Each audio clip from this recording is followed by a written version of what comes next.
Today has surely been the strangest Sunday of my Christian life, knowing that all over the country, Christians were waking up and for perhaps the first time in their lives, were not going to church.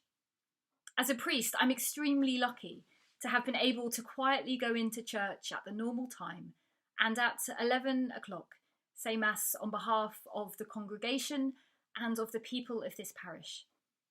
It was very different to anything that I've ever done before, but I can't imagine not having done it. There has been much talk around the Church of England about live streaming services so that people can watch along at home. The St John Singers have already been able to live stream Sung Compline, and they will continue to do so on Sundays, Wednesdays and Friday evenings at 8 o'clock. I'm not sure, though, that we're necessarily going to be in a place to be able to live stream lots of worship from church.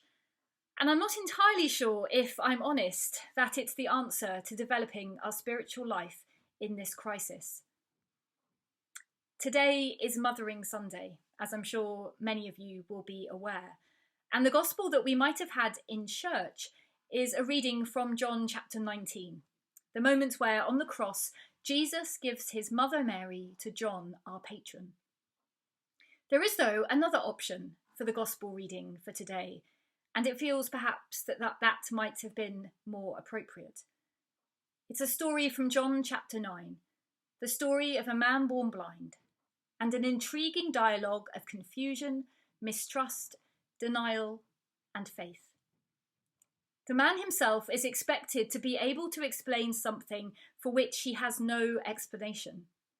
He was blind, now he can see. That's all he knows. That he was blind, and this man called Jesus covered his eyes in mud, sent him to wash in the pool of Siloam, and now he can see. And despite the repeated questioning, when he is asked time and time again what has happened, he simply cannot explain. It's not until he meets with Jesus right at the end of the passage that he finally really gets it. He realises what has happened. He has met with the Son of Man and he worships him. We are in such funny in-between times. We're a little like the man born blind in the way that we engage with the worship of the church.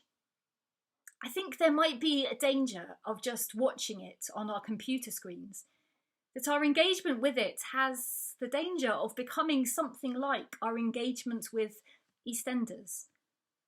I know that I would be tempted to check my phone if it buzzed, to go get up and boil the kettle, or to answer the door. I know that it would be very different to anything that I would experience in church. Now, of course, for some of you, it may be incredibly helpful, and I hope to be able to make you aware of churches around the country who are offering live-streamed worship.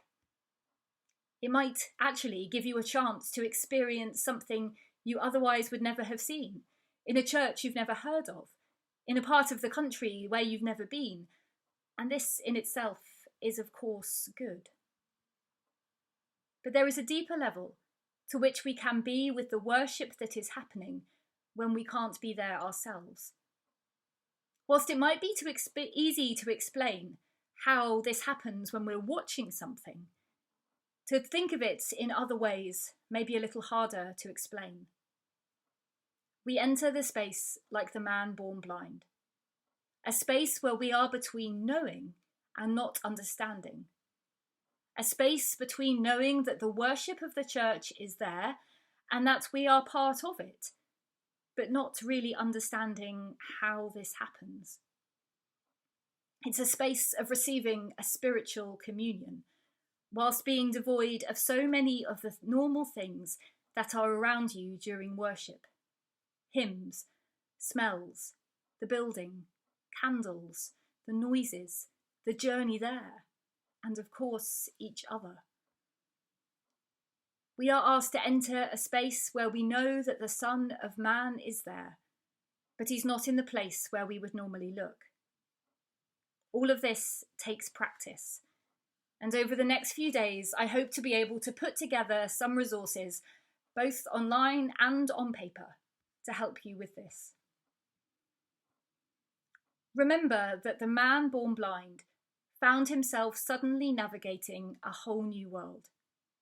This world, a world where he could see, was alien to him, and he didn't understand, and yet he knew it was real.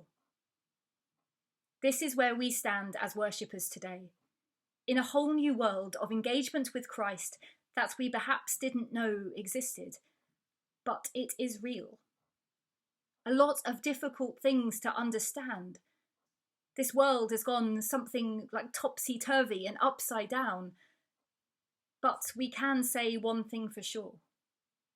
There is one thing that we surely know, and to anyone who may question it or doubt it, we can say without a shadow of doubt that Christ is still Lord of heaven and earth. He will rise on Easter Day. He will come again in glory at the last, and he will be with you now, in your homes or wherever you are.